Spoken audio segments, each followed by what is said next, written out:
They were all serious books. They were mostly about the war years, torture, violence, oppression, and this country has so many ironic things that happen into it that I think I just thought somebody's overlooked a chance to do a satire, and I'm going to take that opportunity. So that's, especially the irony that happens, that the convergence here with crime and religion is just huge. So I wanted to take that on. I was thinking the same thing. And I thought I'd explain why I used a pen name. When I wrote this, I had the hotel, and just my karma for being an atheist, that about 25% of my business was mission groups. And I thought, well, if I write this book, which could be, some might describe it as an atheist diatribe, that I might lose a lot of business, so I didn't want to, run them off, but I don't have a hotel anymore. The second group of people I thought I might offend were wealthy Guatemalans. I'm a little harsh on them, and most of them have vacation homes. I wasn't going to lose much money on them, but a lot of them carry guns, so I just thought I'd try to tread it lightly on that one. And so I'm going to read two short passages from two parts of the book, from an early part and then one that's set in Panajachel, because here we are. So 2000 and what you say, 2007 is when I Who did the cover, David? Marie Herzog. Her mother is Regine that has the circus bar. Oh, okay. I don't know. She's young, 22 years old or so, and I saw her style and just went, wow, that's perfect. And I told her what I wanted, and one minor change. She had a revolver, and I wanted a Glock-looking pistol. That was about it. Yeah.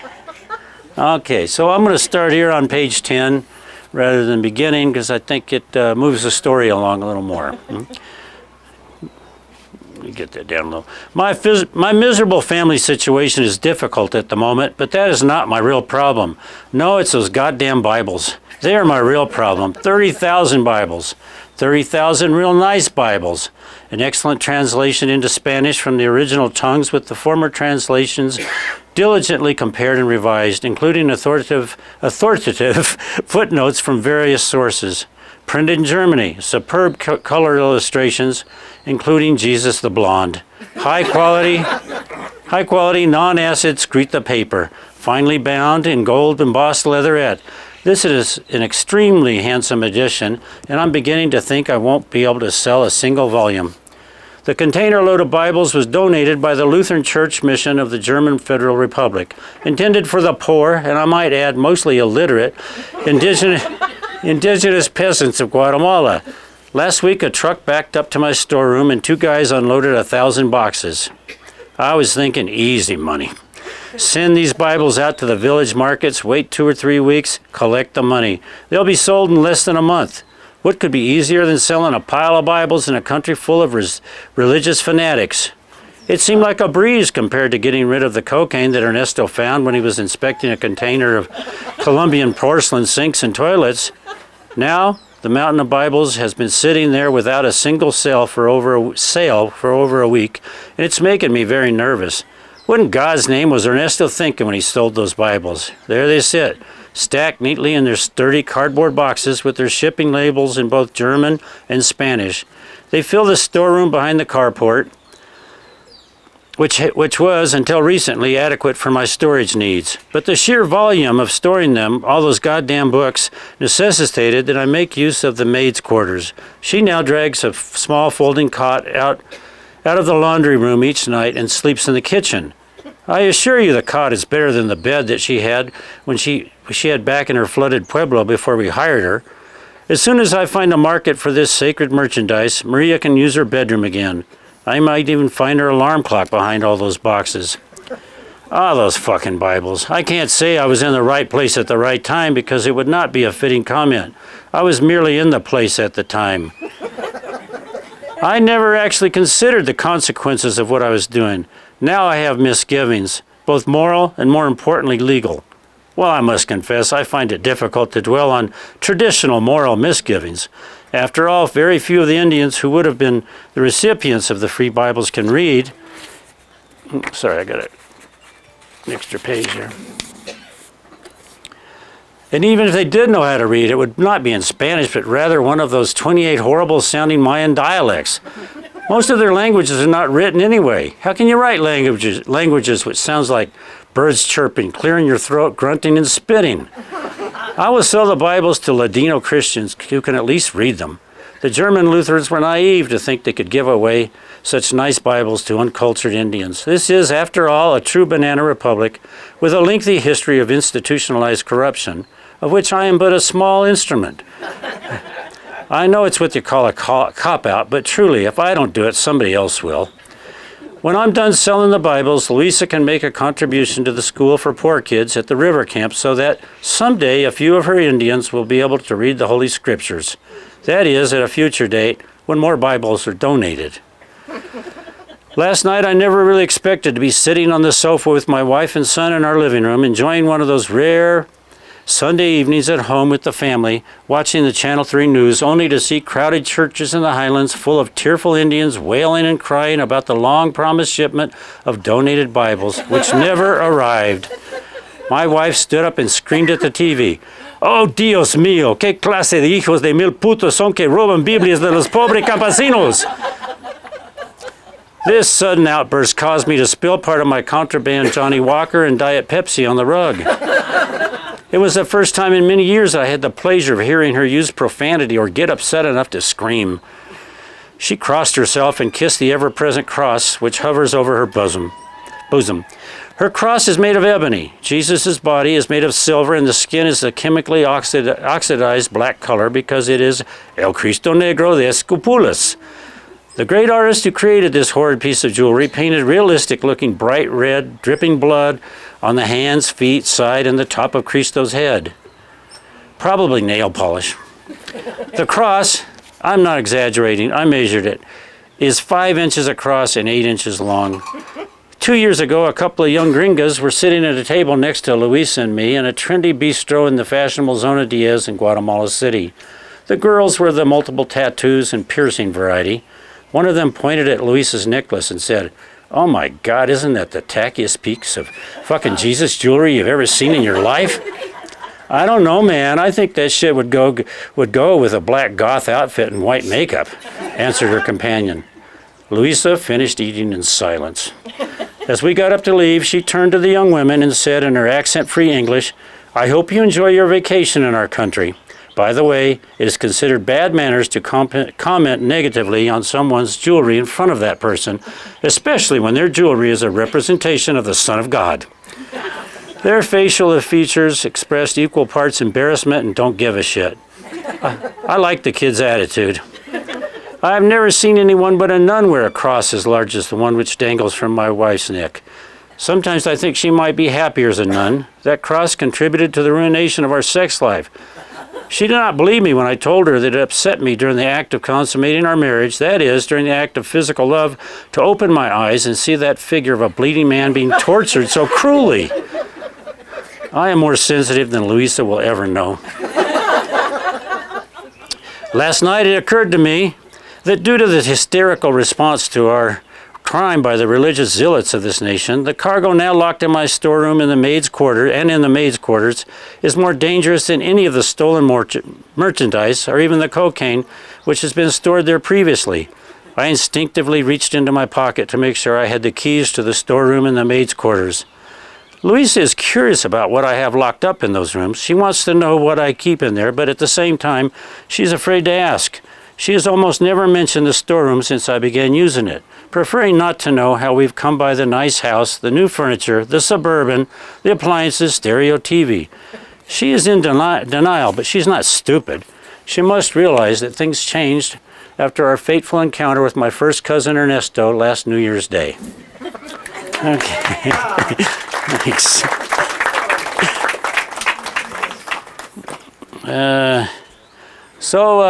They go on a little bit of a road trip to sell their stolen merchandise, and we're running out of chairs. Yeah, okay. Well, Sure, there's a couple more seats here, you guys.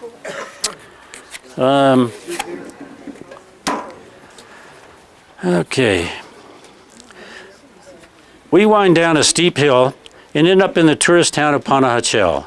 I have fond memories of Ajuchan. This is where I spent several Holy Week holidays as a child. All our aunts and uncles and cousins would come out and stay at our grandparents' rundown vacation home. There were so many of us that we kids slept in hammocks or in sleeping bags on the floor. Later, I came here with my teenage friends on weekends to drink and dance at discos, experiment with illicit drugs such as weed and mushrooms, and try to pick up hippie chicks. I got lucky once. A college girl with hairy legs from Wyoming gave me a tab of LSD. We holed up in her tent and made love several times. It was cosmic until I began inching from the crab lice. It was my only experience with LSD, and it made me realize I preferred the stupor-inducing effects of alcohol. I have a couple of appointments here. After that business with Don Oscar, I'm struck with the irrational fear that I will arrive to find them dead also. It is a paranoid thought which I do my best to ignore. Sophia does her part. We check into a hotel on the lake on the outskirts of town. It is one of those elegant old hotels with magnificent tropical gardens. Antique furniture and large floral arrangements crowd the lobby. The staff is overly attentive. There's a heliport next to the pool. The bathroom has a huge tiled tub. Maybe we'll take a bath together later. After all that ball rubbing in the car, I'm quite stirred up. We undress quickly amidst a few wet and passionate kisses, throw our clothes on the floor, and we are screwing before the bellman gets back to the reception desk. It is a good one. My cell phone rings while we're going at it, but I ignore it. Afterwards, I go out into the veranda to smoke a cigarette while Sophia freshens up. The postcoital cigarette tastes good. I'm going to quit soon. I hope I don't get fatter when I do. I grab my sample case and leave the Suburban parked at the hotel. Sophia and I take a cab to town. Over the last few years, almost every town in the country has had an invasion of three-wheeled taxis from India called tuk-tuks. There must be 150 of them in Ajuchan. At 5 quetzales a person to go anywhere in town, it's cheaper and more convenient than driving my own vehicle. I'm rather large for getting in and out of the seat, but I squeeze my fat ass into the seat. The driver shifts his weight to the other side to counterbalance the load. There is a steep hill going out of the hotel, and due to my weight and the tuk-tuk barely makes it to the crest of the hill. To be fair, the driver is a fat fucker too. Okay. So, Sophia would like to walk down Calle Santander and look at the street stalls with clothing, carvings, silver jewelry, beaded baubles, t-shirts, and other tourist merchandise. We will meet at the end of the street to watch the sunset from a bar on the beach. Sophia must know I'm involved in something illegal. She is not asked why I drop her off and go off on my own. She never inquires about the contents of my locked satchel. I like that in a woman. The driver takes me over a bridge toward the lake and then down a dirt alley. We stop in front of a tall gate. I pull myself out of the Indian tricycle, push the intercom button, and am greeted by the voice of Mario. He arrives a moment later and opens the gate. Mario's an Italian guy. Like all my customers, I also represented him in the court of law. He had been walking home from a bar at 1:30 in the morning. He was completely pacheco from indulging in alcohol, coke, marijuana, and some kind of downer. He was not walking straight. A passing police patrol decided to roust him. Even in a state of pronounced debauchery, he did not abandon his finely honed skills learned from years as a drug user and pusher. He threw his stash of coke into the irrigation ditch, while the cops were getting out of their pickup truck. One of the cops chased the small floating packet. Many people will tell you how much they love this lake, said by many to be the most beautiful lake in the world, yet they drain their sewage into it. There are reasonable limits to an underpaid policeman's duty to the state for a petty narcotics possession case. The cop watched the origami bundle sink. Mario's shiny, unfocused eyes and the white rings around his nostrils led to his being handcuffed, searched, and taken to the police station. He possessed no drugs. He was drunk but not disorderly. The night duty sergeant was a real asshole, a dark, short caciquel who did not like Italians or any tall white people from Europe. He disliked the suit the willies across the lake as much as he disliked Italians, so his racism had a certain sense of equanimity about it. The two arresting officers forcibly held Mario's head over the sergeant's desk. Using a butter knife, the sergeant scraped the white powder remnants off of Mario's nostrils and mustache and into a plastic evidence bag.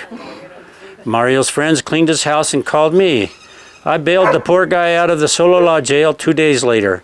The judge was not terribly impressed by the minuscule amount of evidence, nor by the means used to collect it. It tested out 24% cocaine adulterated with 76% boogers. The judge complained to the prosecutor about ruining his lunch. I negotiated an unusual sentence of community service. It turned out that Mario was rather well known in the area as a party clown. Mario was obligated to perform at 4 local schools and a center for physically challenged youngsters. Extra legally, he was obligated to literally jump through hoops and make a lot of balloon animals for the birthday celebration of the judge's granddaughter. Since that incident, Mario moved into another house and began dealing at a larger and more organized level. The 2 days in jail scared him into becoming more professional. He dropped the pills and moderated his vices. He never got fucked up in public again. In my capacity as his attorney, I set up a meeting with the police chief and gave Mario a lesson in the bribery of law enforcement officials. Mario pays a monthly bribe to the chief and remains in business. Like the rest of the participants in my criminal enterprise, I looked Mario up when I began distributing stolen merchandise. He has been a very good outlet for drugs, obviously. He has been a good customer for wine and liquor, clothes, sunglasses, digital cameras, and other electronic devices. I'm glad to see that he looks well. He doesn't look hungover or overly drugged. Mario's 29. He's a handsome Italian guy who's well-groomed, dresses stylishly, wears expensive sunglasses, and is a good dancer. As a coke and pot dealer in a tourist town, which is a famous stop on the Gringo Trail, he gets a lot of sexual variety.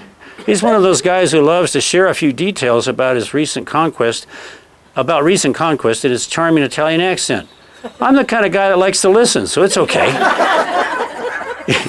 He leads me to the kitchen, makes us a couple of espressos while he tells me about the young foreign women he's been banging.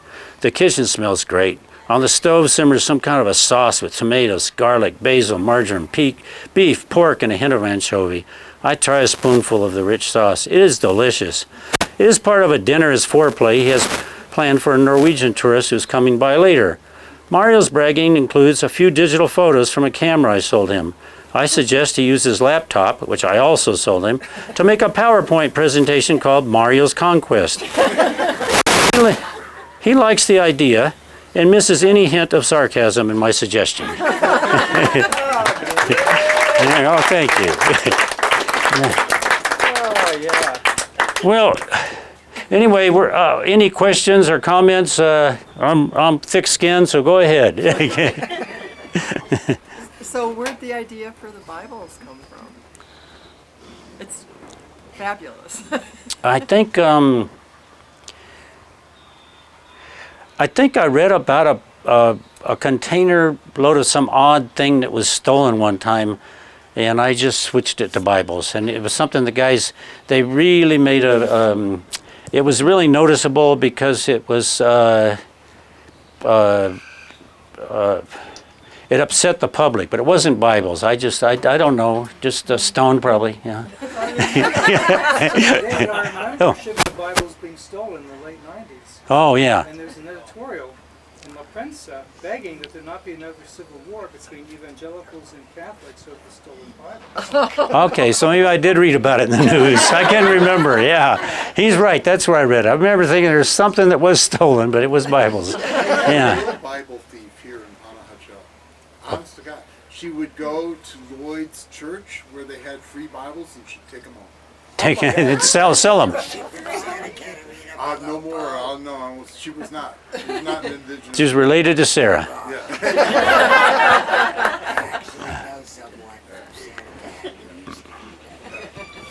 Well, I had this idea for a few years to try to write a book about the characters on the lake, and I thought I could make money on it, whether it was successful or not. That would be like if somebody wanted to be in it, charge them $10, and if they didn't want to be in it, charge them $100.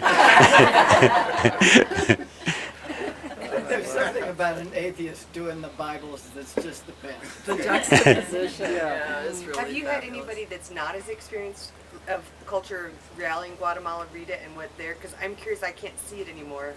Meaning, Oh. too long. Have you had anybody read it that doesn't have the insider's perspective? Yeah, my friend in Brooklyn, he's been here once. He just loved it, you know. Yeah.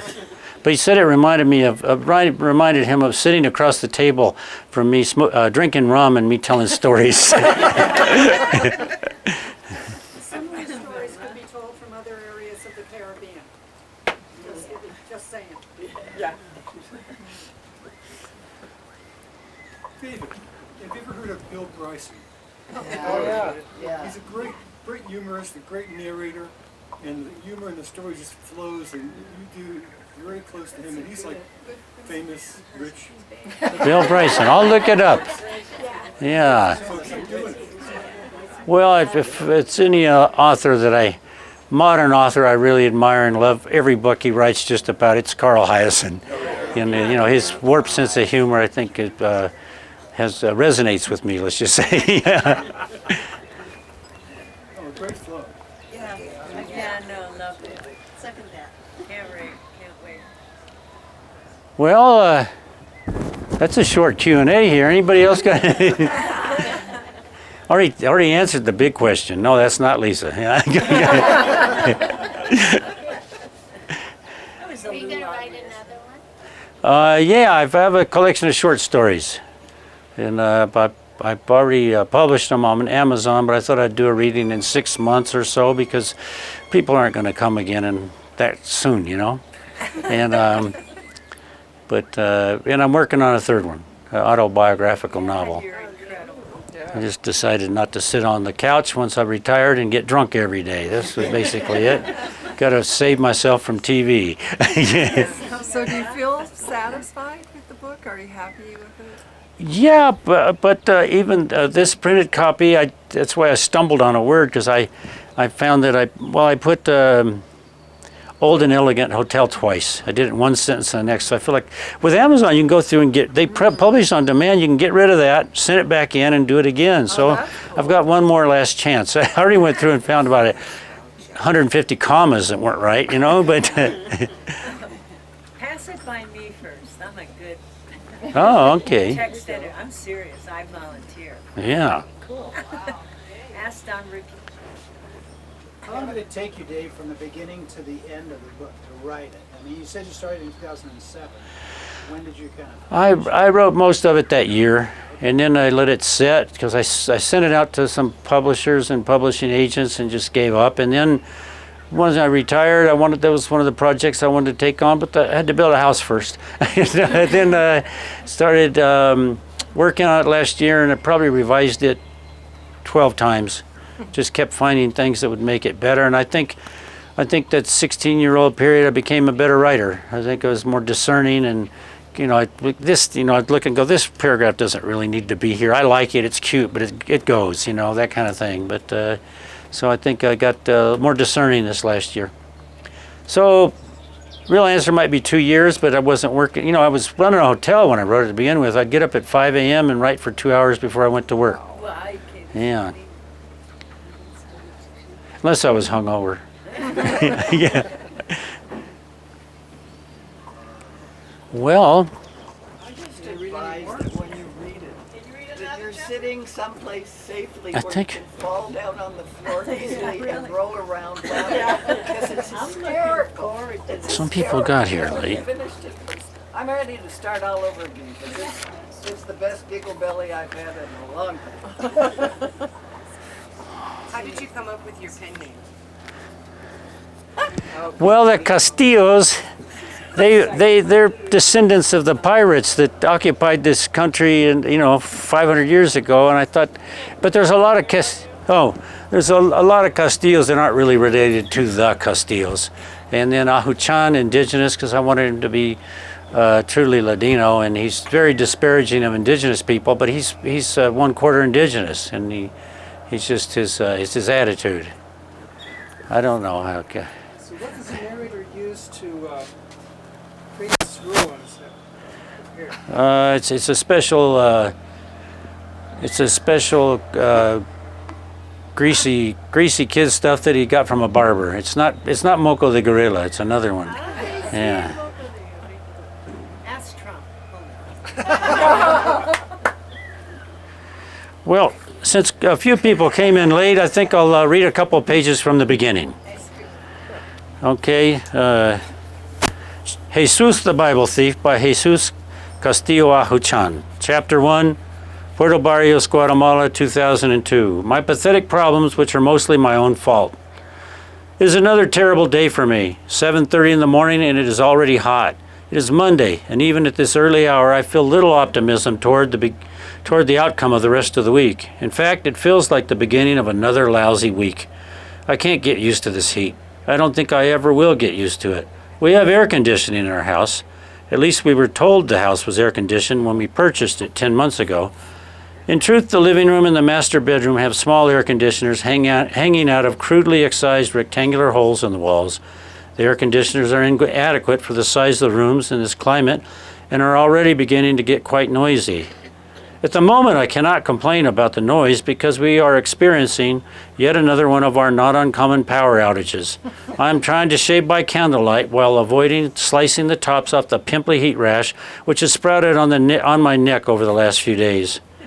7:30 in the morning, and I've already had an argument with my wife, Luisa. The maid overslept, and that's supposed to be my fault? When Luisa rushed into the kitchen at 6:45 a.m. expecting her breakfast to be ready, as it is every weekday morning, it was not yet prepared. In fact, Luisa had to awaken the maid who was sleeping on a folding cot in the middle of the kitchen.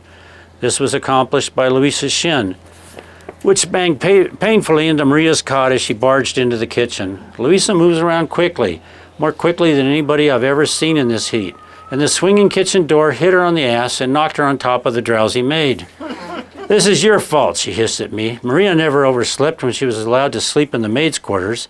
There was a slight pause for Luisa to gather her composure, which is to say, for her to think of something else nasty to add to her sermon.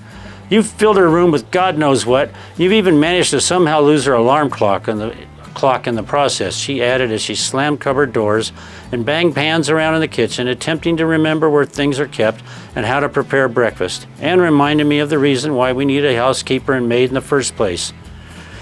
How could any of this be my fault? Women lack logic, I tell you. The biggest problem in our relationship is that Luisa went off to college in the United States shortly after we were engaged and came back a different person. Things would not have gone so badly if her parents had had the sense to insist that she'd study home economics or interior decorating at some nice school for girls. But no, they were not so sensible. They allowed her to do as she pleased and go to school at UC Santa Barbara and get some kind of useless degree in liberal arts. I don't even know what exactly her major was, but judging from the books she brought back with her, I would guess she majored in feminist studies and communist literature. I was already married to her before I realized she was no longer the little pet given to me in an arranged marriage.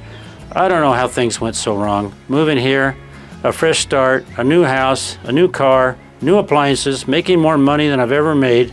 Perhaps I was naive to think we might suddenly be happier. There you go.